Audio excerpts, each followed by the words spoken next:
인사 듣고 시작하도록 하겠습니다. 일요일에 많이 와주셔서 감사합니다.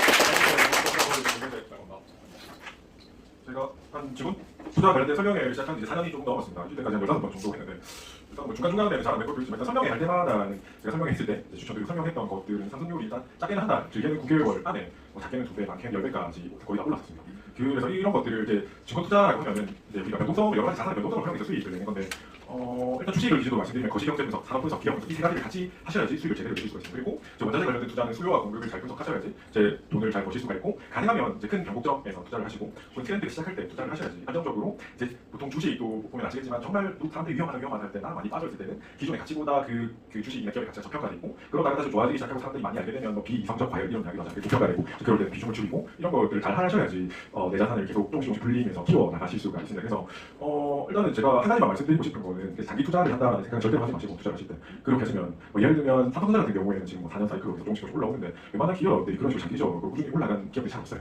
제가 여기까지 주 설명회를 공부를 열심히 하면서 지켜봤고 또 15번 주 설명을 하면서 그 산업별로 다 이제 변동성을 보면 상승 사이클이 짧게는 한 달에서 3개월, 길게는 6개월에서 9개월, 1년을 잘 넘어가지 않습니다. 그래서 그 내에서 그 변동성을 잘 활용하셔서 수익을 극대화하셨으면 좋겠다는 말씀을 드리고 오늘은 일단까지는 항상 증권 투자에서 주식만을 설명회를 주로 해서 해왔습니다. 증권 투자라고 하면 기본적으로 이제 주식이나 채권 이 두 가지를 기반으로 해서 여러 가지 파생되는 상품들이 나오고 그 안에 뭐 펀드들도 있고 뭐 그렇습니다. 그런데 오늘은 특별히 채권을 좀 많이 준비했습니다. 채권을 많이 준비하고 아시겠지만 이 증권과 관련된 것들이 계속 하루하루가 변해요. 어제랑 오늘이 완전히 정반대가 될 수도 있기 때문에 일단 이번에는 이제 채권 위주로는 준비를 잘 했는데 뒤에 이제 또 주식 관련된 것들도 이야기하고 싶은 것들이 많았는데 주식은 완벽하게 다 준비를 못했어요. 그래서 오늘은 제목이 지금 보시면 아시겠지만 16년 만에 기회를 받는 방법입니다. 그래서 16년 만에 좋은 기회가 온 것이고 그것을 어떻게 담을지에 관한 것은 채권과 관련된 이야기입니다. 그래서 오늘 좀 이런 이야기를 들으시면 일단 채권과 관련돼서는 평생 이런 것들 가지고 어떻게 투자하면 좋을지에 대해서 어느 정도 다 이해하고 가실 수가 있을 거라고 생각합니다. 그래서 채권 위주로 많이 좀 들어주시고 뒤에 주식도 예를 들어서 몇 가지 좀 설명을 드릴 겁니다.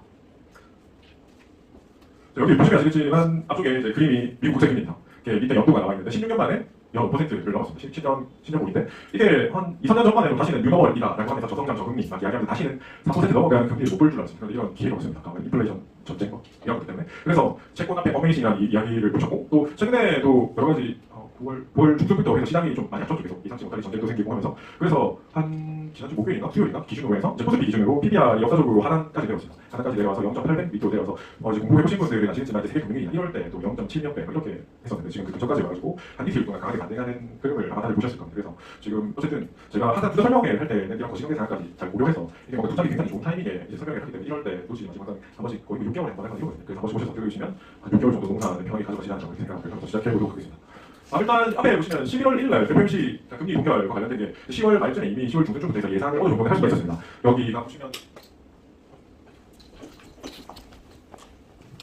공부를 좀 하시는 분들은 아시는 이야기일 건데 9월달 FOMC가 뭔지 아시죠? 미국 중앙은행에서 금리를 선정하는 위원들이 금리와 관련된 회의를 해서 이렇게 점을 찍어서 올해 2023년에는 금리를 어느 정도까지 가져갈 거다. 내년에는 어느 정도까지 가져갈 거다. 후내년에는 어느 정도까지 가져갈 거다라는 거에 대한 전망치를 합니다. 그런데 그 전에 2월달에 했던 거랑 9월달에 했던 거랑 많이 바뀐 게 이제 올해는 뭐 5.6 정도로 비슷한데 내년 연말에 보시면 4.6 평균이 4.6에 5.1로 생각되면서 최근에 분위기가 굉장히 안 좋았어요. 이런 것들이 있었고 그 뒤로 지금까지 보시면 그 패드워치라고 이쪽과 관련된 좀 유명하신 분들을 통해서 설문조사를 하는데 다음 FOMC에서 금리가 인하로 갈 건지 동결로 갈 건지 인상할 건지 이런 것과 관련된 설문조사를 합니다. 그런 것들이 보시면 최근에 이제 얼마 전에 99%가 동결할 것이다. 더 이상 올리지 않을 것이다. 이런 것들이 있어요. 중간중간에 이런 거 관련된 것들을 계속 하긴 했는데 어쨌든 다른 여러 가지 이유들이 있지만 결론은 그렇습니다. 그래서 이제 9월 한 중순 좀 넘어서 말부터 이번에는 동결 올리지 않을 것이다라는 생각을 했고 그래서 아마 저도 개인적으로 이번 11월 1일 FOMC를 기점으로 좀 발생하지 않을까 수급이 들어오지 않을까 이런 생각을 했었는데 실제로 그렇게 됐습니다. 그리고 그 전에 뭐 여러 가지를 하기는 하는데 예를 들면 FOMC 파월 의장 같은 경우에는 이런 닉 기자라고 밀착 지지하시는 분이 있습니다. 역사적으로도 그 연준 의장이 활동하는 것에 대해서 좀 남들보다 특별히 친하게 혹은 먼저 정보를 파월 의장한테 받아서 기사 쓰기도 하고 이런 것들이 있거든요. 근데 여기서도 지금 그 FOMC 전에 이게 10월 26일인가 뭐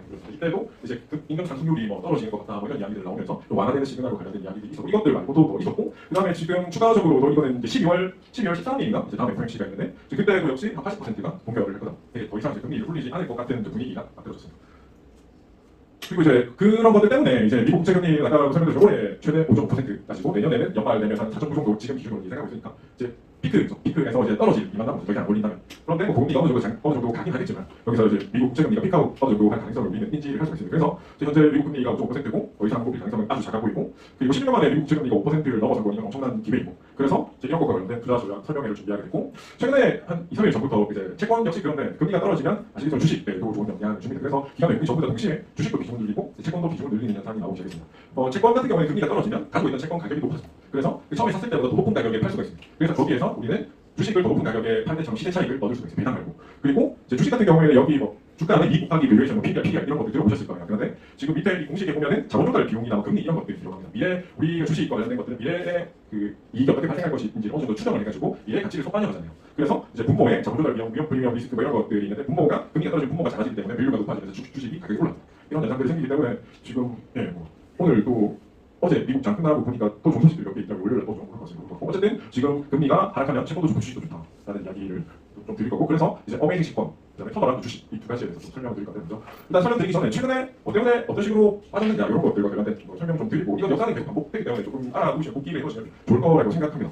지금 이건 코스피입니다. 코스피 1020 여기가 9월 중순쯤이고 여기가 11월 1일입니다. 그래서 지금 저 9월 중순부터 코스피가 떨어지고 있는 것을 확인하실 수가 있는데 일단 첫 번째는 항상 이게 요 전까지 AI 기업이라든지 여러 섹터 몇 가지가 주가가 굉장히 많이 올랐어요. 실적이 아니라 기대감 때문에 많이 올랐고 그런 것들이 실적 시즌이 시작되면 실적 시즌 시작되기 전에 그러니까 3분기 실적은 3분기가 7, 8, 9월이잖아요. 그러면 실적 시즌 시작되기 전에 9월 중순쯤부터는 그동안 기대감 때문에 오른 것은 좀 차익 실현하고 나가는 분위기가 생깁니다. 그런 것들 때문에 일단 좀 수급이 빠지는 영향이 생겼고 그 다음에 9월 18일부터 22일까지 공모주가 5개가 나왔습니다. 그러면 시장에서도 돈이 빠져서 저쪽으로 들어가겠죠. 이런 영상도 있었고 그 다음에 FOMC에서 아까 보여드린 것처럼 예상외로 내년에 연말 금리를 0.5%포인트 정도 더 높게 잡은 것이 금리가 높아지면 이제 주식 가격의 밸류가 떨어지는 거 설명드렸죠. 그렇게 될 수 있는 거에다가 그 다음에 미국 최근에 뭐 예산안 처리 때문에 좀 이야기가 계속 나오고 있죠. 연말에 11월에 또 한 번 더 있으면 11월 17일에 결정된 사람도 있고 뭐 일단 어떻게 될지는 결론적으로는 모르겠지만 어쨌든 나날이 나중에도 조금 있을 수 있다 이런 것들이 있고 그 다음에 이제 거기에다가 전쟁까지 추가로 일어났어요. 전쟁까지 추가로 일어나서 이제 불확실하게 중동의 역사적으로 중동 전쟁이나 오일 쇼크 이런 것들이 났을 때 주가가 어느 정도 빠졌는지 오일 가격이 얼마나 올랐는지 이런 데이터들이 다 있습니다. 그런 것들 보면서 불확실하니까 일단 돈을 빼고 보는 거죠. 기관이랑 외국인들이. 그래서 이때 유가도 단기적으로 좀 오르고 천연가스 가격도 오르고 이런 현상들이 있었습니다. 이런 거 그때는 또 추가 인플레이션이 올라서도 금리 또 오르고 이런 악순환이 되지 않을까 뭐 이런 이야기들이 있으면서 또 한번 조정이 됐고 그래서 FOMC 하기 전까지 계속 조정됐어요. 그리고 이거는 10월 19일 날 파월 미국 연설할 때 이런 거 이벤트도 있었는데 그냥 재미삼아 한번 준비해봤습니다. 여기 제목이 보시면 팬데이즈 러닝이라고 해서 돈도 태우고 미래도 태우고 우리 세상도 태운다 뭐 시위하는 사람들도 생겼고 뭐 이렇게 보시죠. 우리나라에도 보니까 국회의원 찾아가가지고 금리 너무 올려서 못 살리다 막 공사하는 이런 분들이 있더라고요. 그렇습니다. 그리고 나서 이제 최근에 좀 좋았던 소식들 보면 국채 발행과 관련된 게 생각보다 덜 발행돼서 이제 이 좋은 것들이 하나 있었고 그 다음에 또 여기 뭐지? 8월 이 FOMC 끝나고 연설하면서 거기서 또 좀 예전보다는 매표적인 분위기가 완화되는 거 거기다가 최근에 고용과 관련된 데이터들이 예상보다 더 안 좋게 나오면서 이제 금리 인상을 더 이상 하지 않을 가능성이 크다 이런 이야기가 나오면서 같이 이제 올라가기 시작했습니다. 일단 주식시장 기준으로 보면 여기가 이제 불확실성이 해소되고 안 되고가 큰 것 중에 하나죠. 그런 측면에서 이런 것들이 생기고 있습니다. 그리고 아까 말씀드렸던 두바이, WTI, 전력가스 가격 이런 것들 보시면 최근에 조정돼서 어느 정도 많이 빠진 걸로 보이고 있고 전력가스는 좀 오르고 있고 그 다음에 오펙 이런 것들 때문에 9월부터 아직 완벽한 데이터는 이제 수집되지 않았는데 이제 추정되는 게 9월부터 해서 계속 다시 생산량을 늘리고 있고 미국도 이제 여기 밑에 초록색 선이 보이실 건데 여기 이제 원유를 생산을 증가시키고 있어요. 이런 것들을 확인하면서 이제 원유 공급이 더 늘어나고 있는 것을 확인하면서 이제 유가가 빠지고 그런 모습. 그래서 일단 원유와 관련된 인플레이가 해소되는 국면이죠. 그렇게 되고 그래서 또 최근에 좀 유명하신 분들 예를 들어 두 분을 가져왔는데 이게 10월 중순부터인가 이야기가 많이 나왔습니다. 하워드 마스 같은 경우에 미국에서 20조 정도 유명하신 200조 정도 유명하신 분이고 이 투자 마켓 사이클의 법칙이라는 저서로 굉장히 유명하신 분이 사이클을 잘 타서 이제 사이클의 끝 근처에서는 분할 매수를 해야 되고 분할 매도를 하고 이런 전략을 가지고 계속 크게 튀어왔다 회사를 이런 것들 이야기하시는데 항상 주식 위주로 하시다가 채권 요번에 굉장히 공격적으로 말씀을 해주셨습니다. 일단 우리 지금 상황이 다시 3년 몇 해나 일단 주식을 기준으로 1년에 한 9% 이상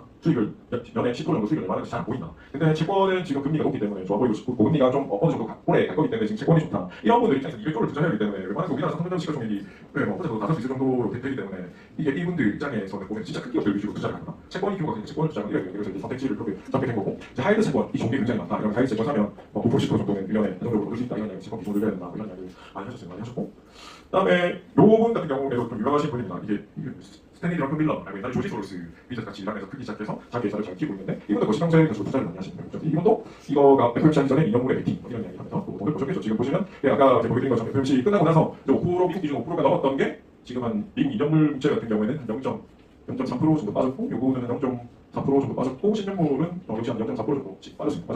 0.4% 빠진 만큼 채권 수익이 나겠죠. 여기도 우리나라 국채도 지금 저기서 그런 것들이 반영되면서 채권 가격이 떨어지고 있습니다.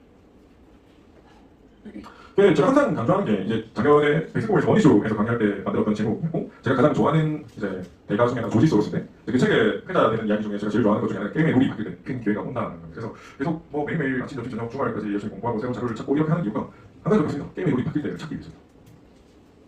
그때 이제 말씀드렸던 게 이제 여기에 대한 교훈이 몇 가지 있는데 이게 되게 그때 당시에 글로벌에서 굉장히 유명한 시퍼들 대표들이 있는데 그런데 여기 뭐 연봉 뭐 일정을 하고 있는데 이때 당시 상황이 간단하게 설명드리겠습니다. 달러 대비 파운드와 가격이 원래 이게 이 사람들이 봤을 때는 비정상이 계속 오르고 있었어요. 이때가 이제 유럽에서 단위 통화 유로화를 만들기 위해서 이 가치를 계속 이제 좋은 그 영국 파운드와 그 유로화 내에서 좀 높은 가치를 받기 위해서 계속 이 가치를 인위적으로 높이고 있었는데 이게 이제 거짓이다라는 것을 이제 캐치하고 여기서 이제 공매도를 시작합니다. 그래서 이 사람들이 생각한 게 뭐냐면 사고방식을 어떤 식으로 하냐면 여기서는 이게 올라가는 게 영국 중앙에서 인위적으로 만들고 있는 거다. 그래서 이게 정상이 아니다. 그렇기 때문에 이 사람들이 생각했을 때는 여기서 매도를 해서 이게 제대로 정상으로 회귀를 하면 이게 20% 정도 떨어지니까 20% 수익이 날 거고 이게 올라가는 거는 이게 정상이 아니기 때문에 여기서 밑으로 투자를 해서 잃어도 뭐 여기서 거래소 수령나 뭐 한국 변동성 그러니까 51이 0.5% 정도 이제 잃을 수 있다. 따면 한 20% 정도 딸 수 있다. 이런 식으로 위로 밑으로의 변동성이 가능성을 어느 정도 파악하고 예측을 하고 그래서 투자를 했습니다. 그래서 여기서 이제 결론은 뭐냐면 우리가 투자를 할 때 지금 방금 말씀드린 것도 게임의 룰이 바뀔 때 위로 얼마 돌아가서 밑으로 얼마 떨어질 수 있는지 이것을 어느 정도 예상을 하고 투자하는 거는 우리가 수익을 낼 수도 있지만 손실을 볼 수도 있지 않습니까? 그래서 그런 것들을 잘 파악을 하고 이제 시작을 해야 되고 또 내가 투자를 하다가 내가 생각했던 것과 달라지면 빠르게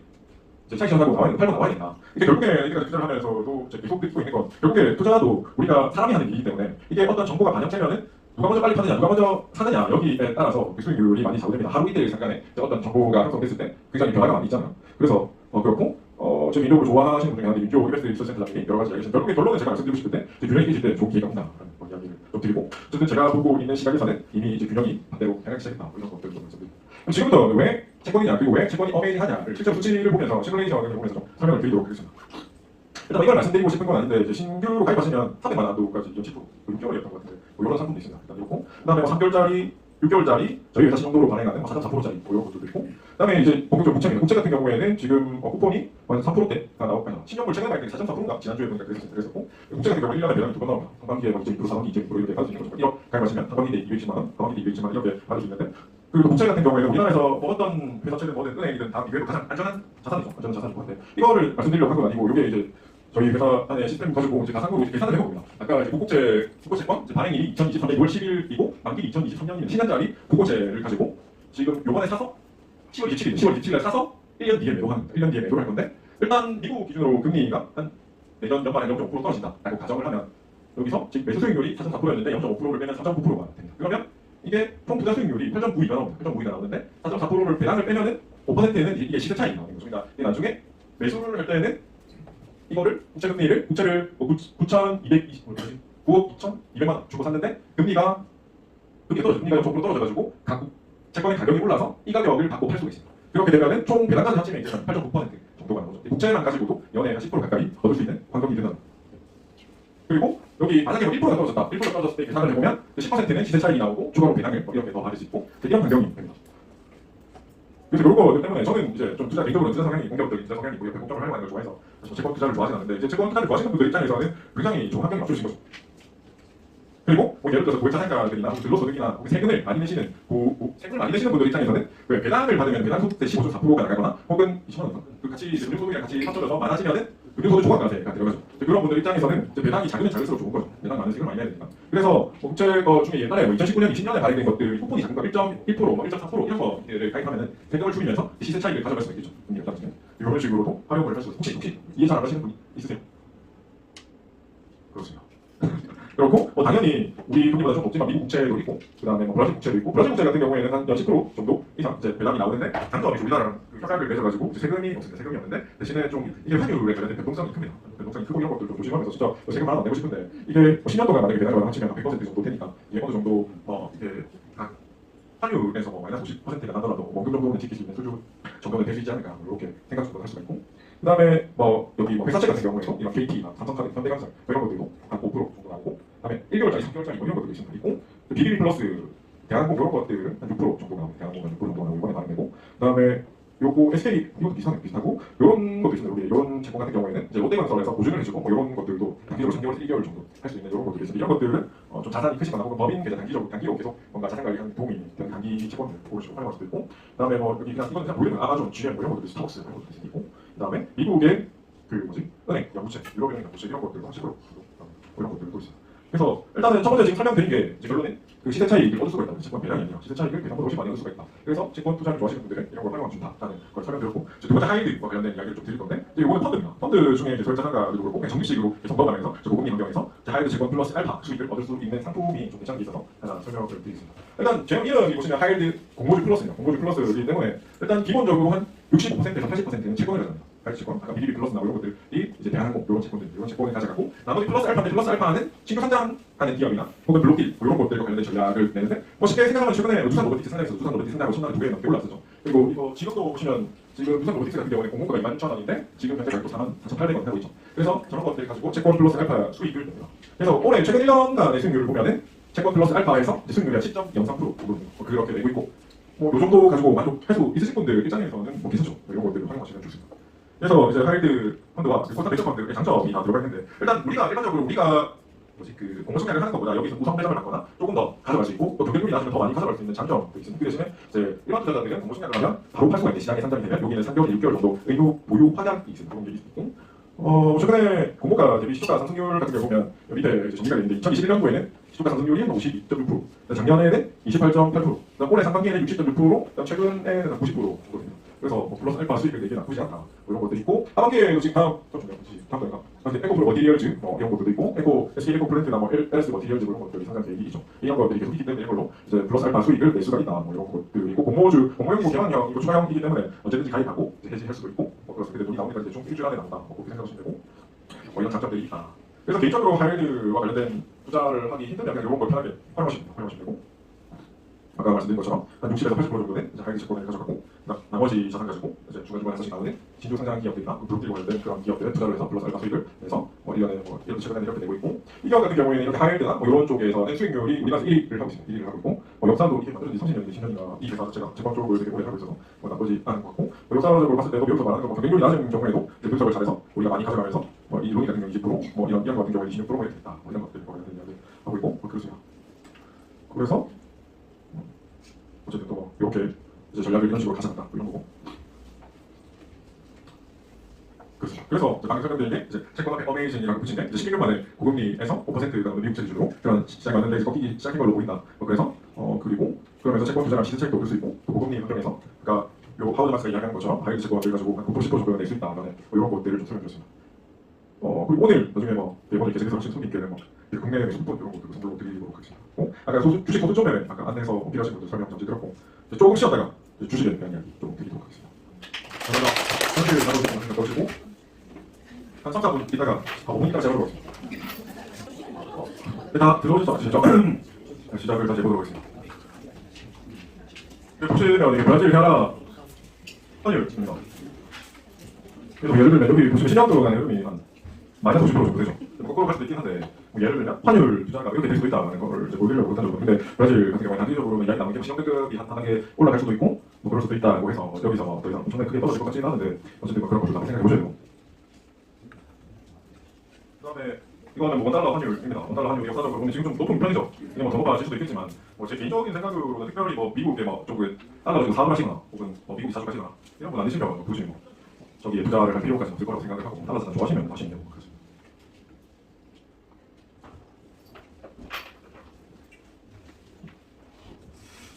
그다음에 이제 주식에 대해서 조금 이야기를 해보겠습니다. 최근에도 2차전지 관련돼서 좀 이야기 나오고 또 만남 상담을 하다 보니까 되게 이게 어떻게 해야 되지 난감한 경우가 몇 번 있었습니다. 그래서 요거를 한번 설명드리고 싶어서 그리고 저 같은 경우에는 저는 좀 설명드리고 싶은 게 저는 원래 조금 수학교육이고 어렸을 때 수학이라는 꿈이 스타가 안 됐었습니다. 스타가 안 됐고 그래서 제가 공부해서 남들한테 알려주고 설명해주고 이런 걸 원래 좋아합니다. 원래 좋아하고 그래서 수학으로 스타 강사는 도전은 못해봤지만 어쨌든 증권 투자에서 뭐 계속 하여튼 열심히 해보려고 노력을 하고 있고 그렇습니다. 그래서 할 때마다 일반 투자자들이 좀 저랑 같이 하시면서 이제 실수 같은 거 굳이 안 해도 될 뭐 이야기 하자면 내가 초창기에 하면서 겪었던 그런 시행착오가 안 겪었으면 좋겠어서 계속 이런 이야기를 말씀드리고 설명을 길게 하고 예를 들어서 설명하고 뭐 이렇게 드리는 겁니다. 일단 저는 개인적으로 그렇게 생각합니다. 이 주식을 기준으로 말씀드리면 정말 유명한 유럽의 워런 버핏이라고 하시는 분 중에 주식 투자는 90%가 생리다 뭐 이런 이야기 하시는 분도 있습니다. 그렇고 그다음에 기대감으로 만들어지는 주가의 상승이랑 실적으로 만들어지는 주가의 상승은 엄격하게 구분을 잘 하셔야 됩니다. 실적이 없는 상태에서 주가가 기대감 때문에 올라가는 거는 그다음 실적 발표가 안 되나 혹은 시장이 안 좋아지면 금방 빠집니다. 이런 것들을 잘 파악하셔야 되고 그래서 기대감으로 가는 장이랑 실적으로 가는 거랑 이걸 잘 구분하셔서 투자를 하셨으면 좋겠고 예전에 한번 설명드렸던 것 중에 이런 게 있습니다. 이것도 보시는 분들이 있을 건데 전에도 설명드렸고 작년에 카타르 월드컵이 11월 21일부터 12월 18일까지 있었습니다. 시간이 있었고 이게 교촌치킨의 차트, 교촌치킨의 차트인데 여기 보시면 11월 21일 날 카타르 월드컵이 시작하는데 10월 6일 그 전부터 뭐 교촌 치맥, 필살기 월드컵 뭐 예정 치맥 열풍 뭐 이런 거 나오고 그다음에 뭐 월드컵 투수를 잡아라 뭐 이런 거 나오고 그다음에 또 무슨 이런 방송에서도 뭐 이런 이야기 나오고 합니다. 그래서 이게 차트에서 어떻게 보시면 그래서 보통은 이런 거들을 매수할 때 이런 이벤트가 있으면 한 달 전이나 한 달 정도 전이나 분위기고 그럴 때부터 이제 부담 매수를 하면 되는데 어쨌든 매수를 하라고 이제 설명드리는 게 아니라 특이한 거는 11월 21일 카타르 월드컵이 시작되는 날 고정을 찍고 그때부터 하랍니다. 이런 심리와 관련된 것들 이제 이벤트가 시작되는데 실질적으로 엄청나게 실적이 계속 이어질 건 아니고 단기적으로 거기 때문에 이렇게 될 수도 있다는 걸 한번 다시 설명드리고 싶어서 이런 거를 말씀드리는 거고. 근데 강사께서 카타르 월드컵 시작하는데 왜 그때 못 떨어지냐? 그 이유를 이야기를 좀 하셔야. 방금 이해를 하지 말까? 네. 심리랑 기대 때문에 일하는 거지. 그렇죠. 그다음에 이제 두 번째 최근에도 공부하셨던 분들은 많이 아시는 종목입니다. 바이오주기 완장엔이라는 기업인데 이때부터 해가지고 이 최근에 여기서 만들고 글로벌 상상하고 있는 것들 발표한다고 이런 이야기 나오고 해가지고 주가가 많이 올랐습니다. 목표가가 회사 애널리스트들 중에 8만 원, 10만 원, 16만 원까지 나왔던 기업입니다. 그런데 발표하고 나서 좀 예상보다 조금 안 좋은 것들도 있었는데 여기 30% 이상 확 빠졌습니다. 빠졌고 여기에서 한 가지 제가 이제 말씀드리고 싶은 포인트는 이겁니다. 예상됐던 매니저팀의 긍정적인 인상 결과로 시장가치 이변경거나 성장 기대를 충족하기 위해서는 됐으니까 이 적극적 판매 마케팅이 필요하다.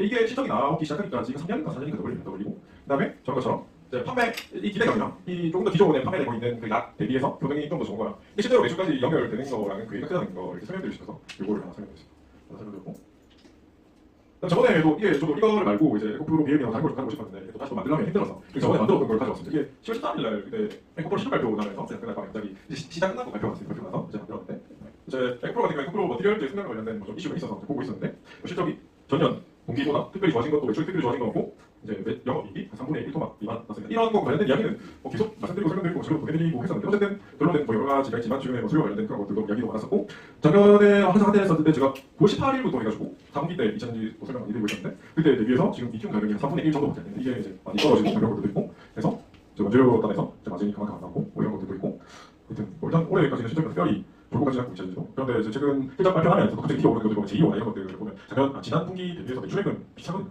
근데 영업이익이 확자는 안 나고 이런 것들 때문에 올라오고 그렇게 하더라고요. 어쨌든 말씀드리고 싶은 거는 이게 2000년 포스코를 기술을 전에 만든 거라고 생각하셨어요. 이때 이제 준 설명이 할 때 제목이 금리 이상 끝이고 있다. 유망산업 실성 해가지고 이제 그때부터 코스피 구단이 다시 올라오기 시작할 거다. 그런데 지금 뭐 예를 2차전이나 포스코 같은 경우는 이런 비율로 좋다라고 설명드렸고 이제 밸류에이션 계산하는 거 밴드에도 굉장히 자세히 설명드렸고 이때 한번 이런 것들 잡으면서 이제 단기 피크 이제 약간 이런 것들 보다 보면 비성적과 이때는 잘 몰라서 사람들이 잘 모르고 접근하게 있다가 조금씩 알면서 올라가다가 이때 너도 나도 사기 시작하다가 또 매도가 나오고 하다가 이때 갑자기 이제 포스코 에코프로 그룹에서 한 2030년까지 한 30% 정도 목표 그 매출액을 상향하면서 뭐 이런 게 갑자기 날아가고 특별히 아까 그 에코프로 그 뭐지 영업이익 매출 보여드린 것처럼 특별히 실적이 좋아진 건 없는데 주가가 엄청나게 올랐죠. 그래서 또 단기적으로 분위기가 좀 빠르게 하락하는 이런 국면이 생겼고 이때도 이제 단기적으로 고점인 것 같다라는 것을 제가 말씀드렸었고 그리고 이게 좀 이제 요즘에 워낙 유튜브가 상행하다 보니까 이제 이야기를 하다 보면 공부를 많이 했다거나 이제 TV에 이분 이야기를 대면서 이야기하시는 분이 있어요. 이야기 듣지 않고 다 잘 알고 있다 이렇게 이야기하면서 대화를 하셨어요. 그렇게 하시고 그러는데 저를 이분 영상을 안 봤으면 이분 영상 안 봤으면 좋겠고 이제 저희 증권업을 하는 입장에서는 좀 이분 같은 경우는 기자 하시다가 서울특별시장 비서관 하시다가 소장하고 어쨌든 이 사람은 정치인이고 제가 보기에는 그분이 없는 사람이기 때문에 이런 분 영상 안 보셨으면 좋겠고 이제 박수경 대표 아저씨 잘하시는데 거기서 옳은 거 틀린 거를 이제 안목을 가지고 잘 판단을 하셔야 되는데 이분도 이제 애널리스트 오래 하시고 운영자도 하시고 하셔서 잘하는데 이번에도 저는 이분들 여러분이 이런 걸 보시는 것처럼 저는 이런 걸 당연히 안 배웠습니다. 보긴 하긴 하는데 요것도 제가 고정 이야기 할 때쯤에 지금 제가 조심해야 된다고 이런 이야기 하신 적이 있거든요. 그랬는데 이거를 뭐 정확하게 이분도 작성을 못해서 어쨌든 뭐 그렇게 돼 있고 그러니까 이게 시장의 결국에는 아까 기대감 실적 말씀드렸고 이 기대감이 최근에 계속 오르고 있었죠. 그런 것들 잘 실적이 안 나올 때는 그런 걸 잘 파악하셔야 된다는 거고 갑자기 이렇게 비성적으로 올라갈 때는 항상 거꾸로 생각하시고 뭐 이런 생각하셔야 돼요. 그래서 여기서 이 정도 이제 수익을 냈으면 어느 정도 뭐 해야지 새롭게 생각하셔야 되는데 굉장히 개인적으로는 신기했던 게 이때 이제 이야기를 하다 보면은 이때는 처음에 투자를 시작할 때는 이때 샀으니까 이제 우리 기준이 22만 원, 23만 원 이렇게 돼 있어요. 근데 이렇게 떨어지니까 나의 기준은 22만 원, 23만 원이 아니라 76만 원이 돼 있어요. 여기서부터 생각을 하셔야 되는데 이 위에서부터 생각을 하시고 있는 분들이 많더라고요. 그렇고 그 다음에는 말 넘김에 여기서 이제 올리브영과 관련된 이야기를 드리기 전에 저 감독 오퍼레이션 이야기 드리면서 워런버핏 이야기 하나 드리도록 하겠습니다. 여기서부터는 정리가 좀 잘 안 돼 있어서 일단 이 기업 같은 경우에는 스노피크라고 감독 오퍼레이션에서 의류를 만듭니다. 의류를 만드는데 이거를 설명드리기 전에 다른 거를 예를 들어서 설명드리겠습니다. 로직 비슷해서 일단 방금도 설명드린 것처럼 이제 턴어라운드에 대해서 조금 말씀을 드리면 이 턴어라운드 뜻 같은 경우에는 주식 특징은 적자에서 흑자로 전환하거나 실적이 개선되면서 큰 폭으로 영업이 상승하거나 크게 돌아서는 그런 것들을 찾아서 투자한다는 이야기인데 그런 식으로 아까 이제 포스코처럼 거시경제 흐름이 변하고 그 밑에서 원래 어떤 리튬이 들어가고 이런 타이밍 근처에 사야지 그 안전마진도 가져가면서 수익을 잘 낼 수 있다 이런 이야기인데 저번 설명한 영업이익 레버리지 극대화 전략 뭐 이런 걸 예를 들어 서면에 특별한 건 아니고 뭐 이런 겁니다. 그 예를 들어서 백종원 같은 경우에는 요리를 잘하니까 어디 서면에 이런 홍콩 노점 국수집을 하나 만들었어요. 근데 처음에 만들면 우리가 비용도 들고 혹은 비용도 들고 영어 고용 그 일하시는 분들도 고용해야 되고 손님이 꽉 차니까 시간이 좀 걸리죠. 그냥 있어서. 그런데 이게 하나는 액정물이 나면서 사람들이 점심 저녁 먹으러 많이 오면 이제 하나가 완성이 되는 거죠.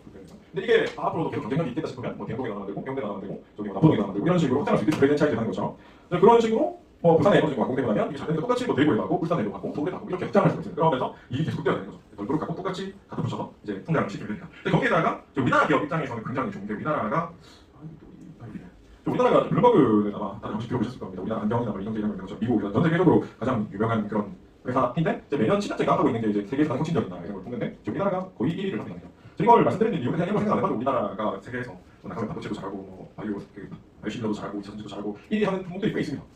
말씀드린 결론은 뭐냐면 우리나라에서 어떤 기업이 그 사람 내에 일을 하면 해외에서도 나가도 잘한다는 걸 말씀드리고 싶은 대충 얘기하면 그래서 그 예로 하나가 예전에 FNF라는 기업이 있는데 상장된 기업인데 MLB라는 브랜드를 만들어서 런칭을 했습니다. 이 MLB라는 것을 인터넷에 검색하시면 메이저리그 베이스볼 그 야구 그죠? 야구 아시는 분 다 아실 건데 미국에서 유명한 전 세계적으로 유명해져 있으니까 그 브랜드를 돈 주고 사가지고 이런 의류 브랜드를 만들었습니다. 생각해 보시면 이 패션 내에서도 뭐 여러 가지 카테고리가 있을 건데 이제 야구와 관련해서 이렇게 특화해서 잘 만들어 놓은 브랜드가 없는 거죠. 그러다 보니까 우리나라 감독이 자리 잡으면 공식이죠. 우리나라 인구는 이제 글로벌 로그면 이런 거죠.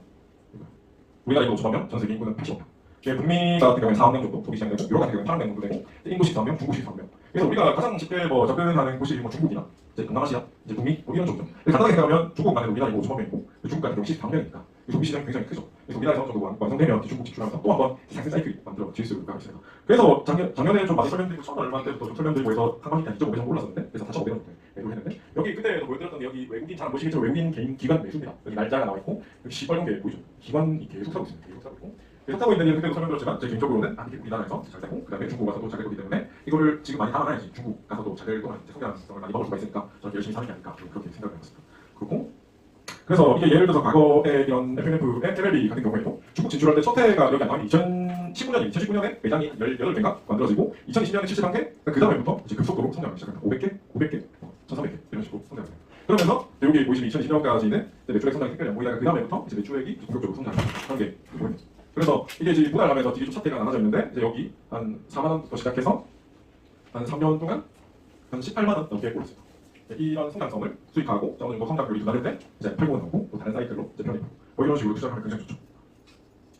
그래서 이것도 아까 이 스노피크라는 브랜드도 이게 지금 잘 안 보이시던데 제가 좀 설명을 드리면 이게 2020년에 이 스노피크라는 거를 만들었는데 이것도 이제 등산 좋아하시고 캠핑 좋아하시는 분들은 되게 많이 합니다. 근데 보시면 스노피크라는 브랜드가 이제 일본에서 만들어진 브랜드인데 캠핑 장비계 쪽에서는 아시는 분들은 캠핑 장비계 뭐 샤넬, 벤츠 뭐 이런 식으로 부르잖아요. 그런 퀄리티가 되고 이제 아시아 쪽에서 유명하고 그러다 보니까 이름을 잡아서 이제 이런 캠핑 전용 의류 브랜드를 만들었습니다. 2020년에 런칭을 했는데 첫 해 매장 46개, 둘째 때 48개, 84개, 셋째 때 127개 이러면서 한 40개씩 계속 성장을 하면서 이제 오프라인 점포 한 개당 월 매출이 첫 해에는 평균 1,000만 원, 둘째 때는 평균 3,200만 원, 셋째 때는 6,000만 원 뭐 이런 식으로 성장했고 이제 작년 4분기 같은 경우에는 평균적으로 1억이 나왔습니다. 4분기 때 가장 이제 수익률, 매출액이 좋은 거는 뚜껑 아웃터들이 나오기 때문이고 가격이 높기 때문에 그렇습니다. 그리고 그래서 이게 작년 2020년에 보시면 전년 대비해서 영업이 엄청나게 이제 올라오기 시작하고 매출액도 140% 올라오기 시작하고 뭐 이렇게 하면서 상반기 한 2.5배 올랐고 올해 상반기부터 이야기가 나오기 시작한 게 이제 내년 하반기 나오면 본격적으로 중국 진출을 좀 시작할 거다 이런 이야기가 나오면서 근데 최근에 또 이제 알려드리고 조금씩 매수를 하고 시작하는 게 일단 4분기 때 뚜껑 전에 없던 뚜껑 라이터들이 매력이 나오기 시작하고 4분기 때부터 중국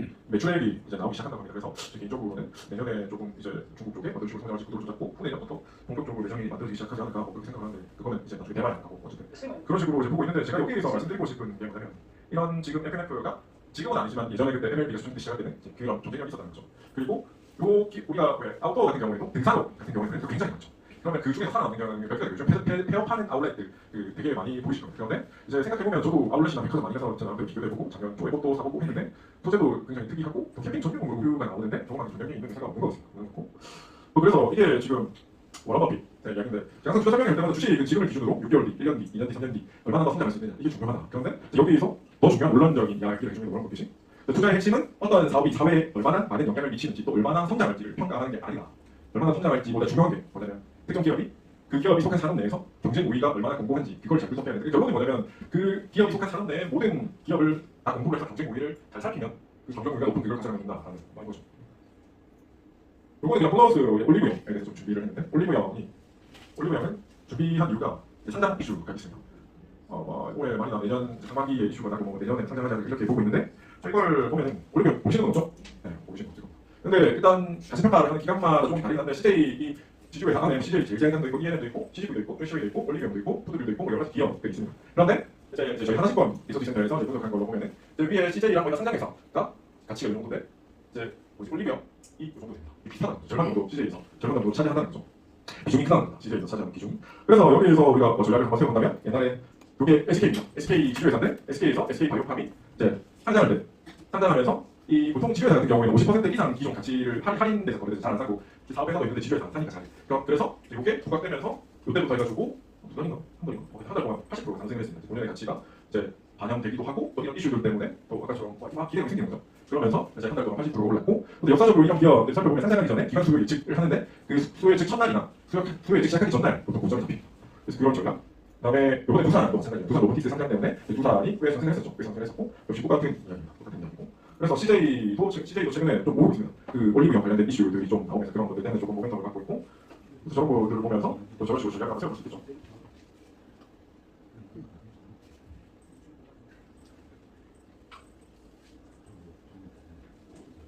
그리고 최근에 좀 많이 매수를 이제 어느 정도 한 20% 비중 정도 담아가고 있는 것 중에 한 섹터가 요겁니다.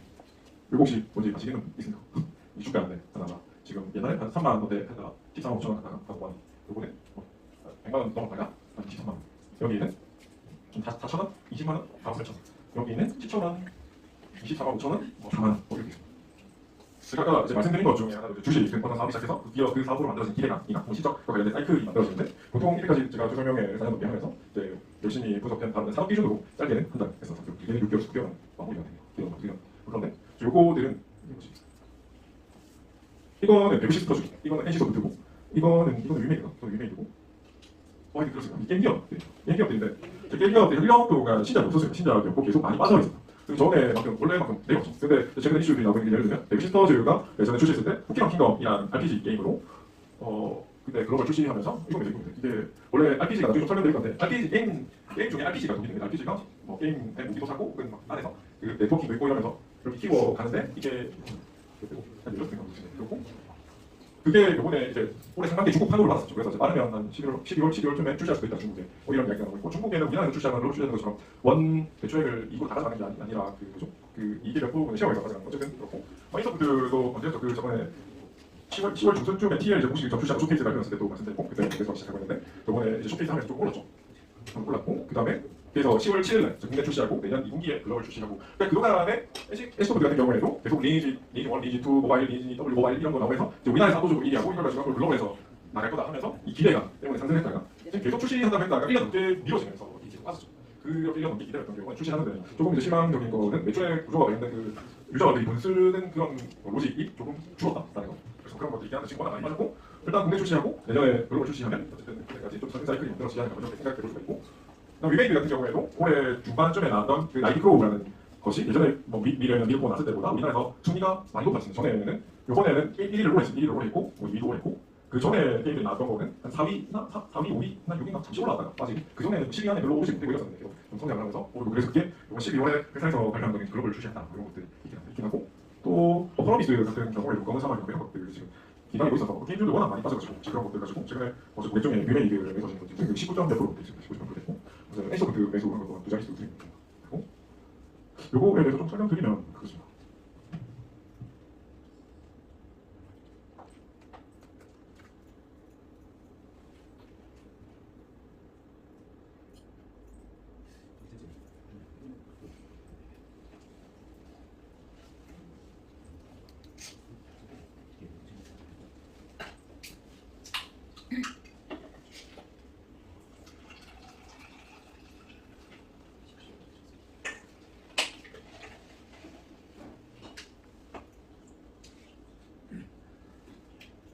간단하게 설명드릴게요. 여기도 기대감과 실적 그다음에 이제 구간 나오는데 여기 예를 들어서 우리가 얼마 전에 쇼케이스, 공식 쇼케이스를 발표한 것처럼 이제 출시할 거라는 일정을 확인하는 게 공식 쇼케이스를 기준으로 하면 되거든요. 그래서 여기도 티저 사이트가 공개되고 뭐 플레이 영상이 공개되고 사전 예약 시작하고 그 사이에 온라인이나 뭐 오프라인을 통해서 이 게임에 대해서 여러 가지가 공개가 됩니다. 그러면 이 사람들이 이거를 보고 간접 체험을 하고 이게 돈이 되겠다라고 생각하면 이제 누가 들어오면 기대감이 상승하는 거죠. 근데 출시되기 전에 잘한 거죠. 일단 기대감만큼 잘 될지 잘 모르는 거고 그래서 차익 실험하거나 혹은 이 기대감으로 빠질 수도 있을 거고 좀 지켜보다가 실적이 잘 나오면 다시 또 살 수도 있을 거고 그렇습니다. 근데 어쨌든 기대감이 잘 나오면 올라가고 실적이 잘 나오면 실적이 잘 안 나오면 이건 이제 끝입니다. 이런 것들을 잘 파악을 해야 되고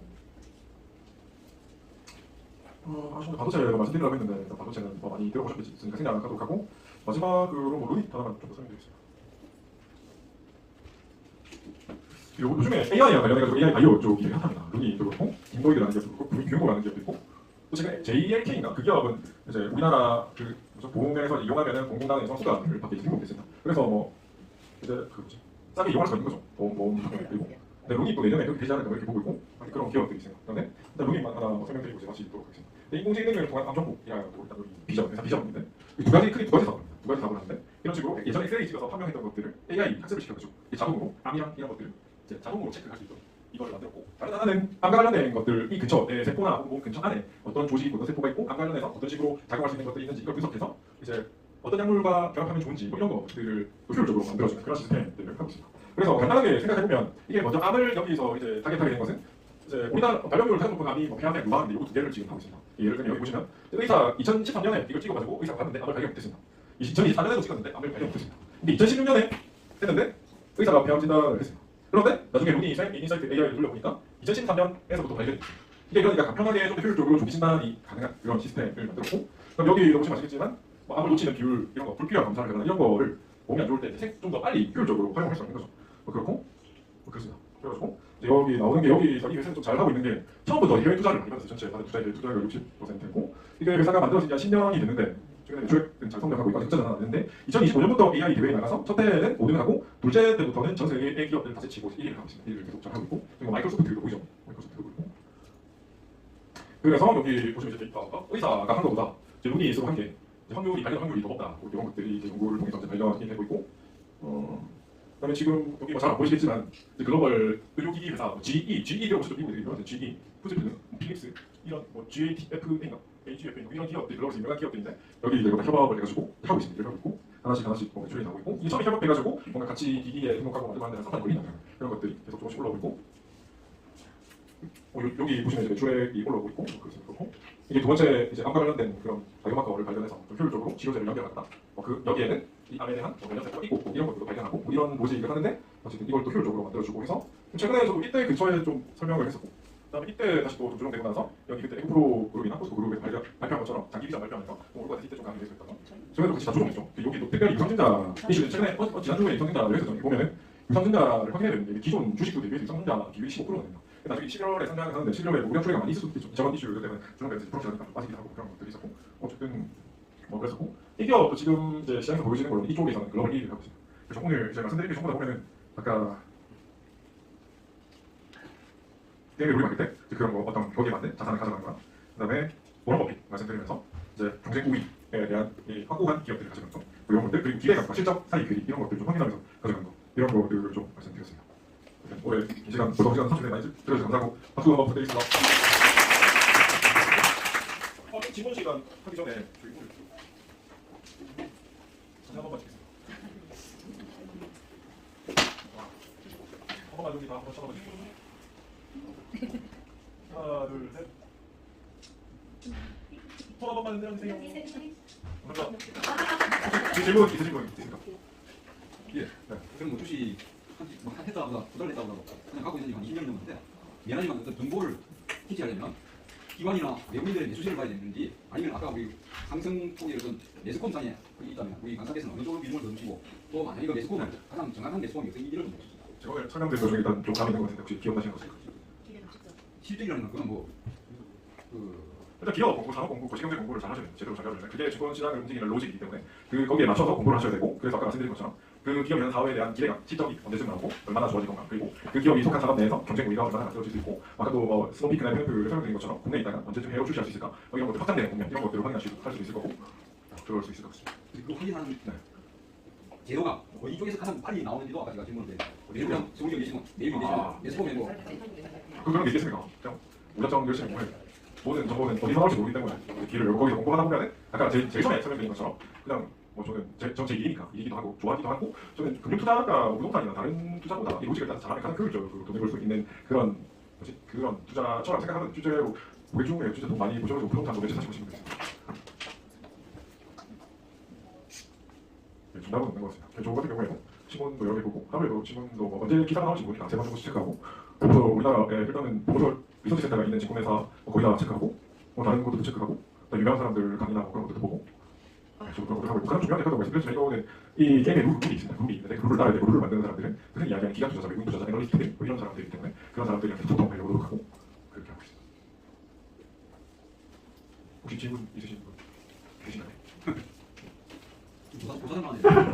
오늘 잘 들어주셔서 너무 감사하고 혹시나 오늘 뭐 계좌개설이나 뭐 같이 뭔가 좀 이해해 보실 거 또는 나눠서 이야기해 주시면 좋겠고 뭐 그렇습니다. 많이 와주셔서 감사합니다.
아,